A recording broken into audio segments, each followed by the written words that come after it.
These are the latest Netcraft stats as of about mid-2015, and they show over the past couple of decades how the web server landscape has changed. Now clearly, in recent years, it's all been Apache and Microsoft's IIS. We've also seen Nginx gaining market share since about 2008, and a raft of other smaller ones making up the remainder of the web server footprint on the internet today. Now the reason I'm showing you this is to illustrate that there is some degree of variation in the number of servers out there. And when we start talking about risks in servers, there are unique risks to the individual web server implementations. There are risks that you'll find in Apache that you won't find in IIS, and vice versa of course. And the same goes for all those other servers as well. We're going to mostly look at common patterns of risks throughout this course, although we will delve into more specifics, particularly around IIS, simply as a way of demonstrating how web servers can be at risk. Certainly there will be comparable examples for other brands of web servers as well, but this will give you a good idea of the sort of things that you should be looking for. Now I want to give you a bit of an example of just how much goes into making a web server function.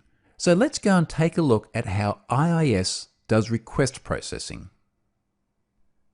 Let's talk through the HTTP request processing in IIS.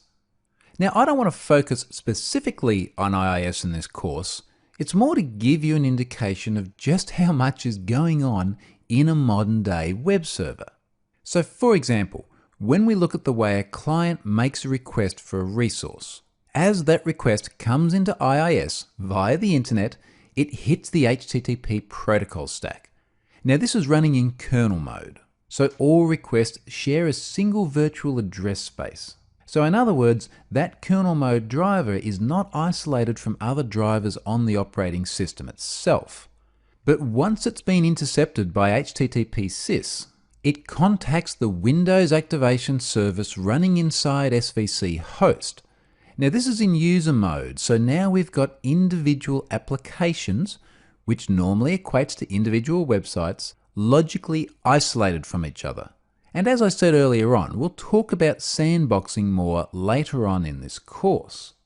Now the Activation Service then requests configuration information from the configuration store.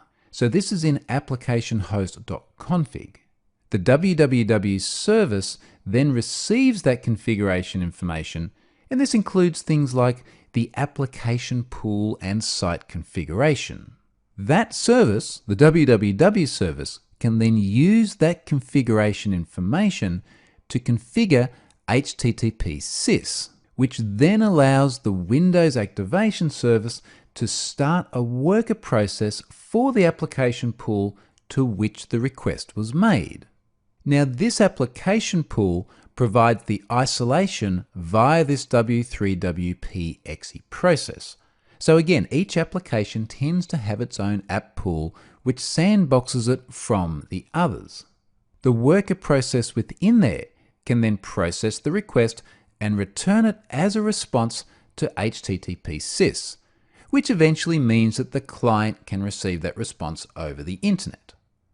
Now again, this is a very specific IIS implementation, but it's worthwhile seeing how one of the major web servers on the internet today operates, particularly when it comes to isolation of processes. So hopefully that gives you a bit of a sense that there is actually quite a lot going on inside a web server when it processes a request. Let's now move on and have a look at the difference between web servers and web applications. And it probably sounds fairly obvious, but let's go and define it now, so that as we move forward through this course, it becomes very clear when we're talking about hacking the server versus when we're talking about hacking the application.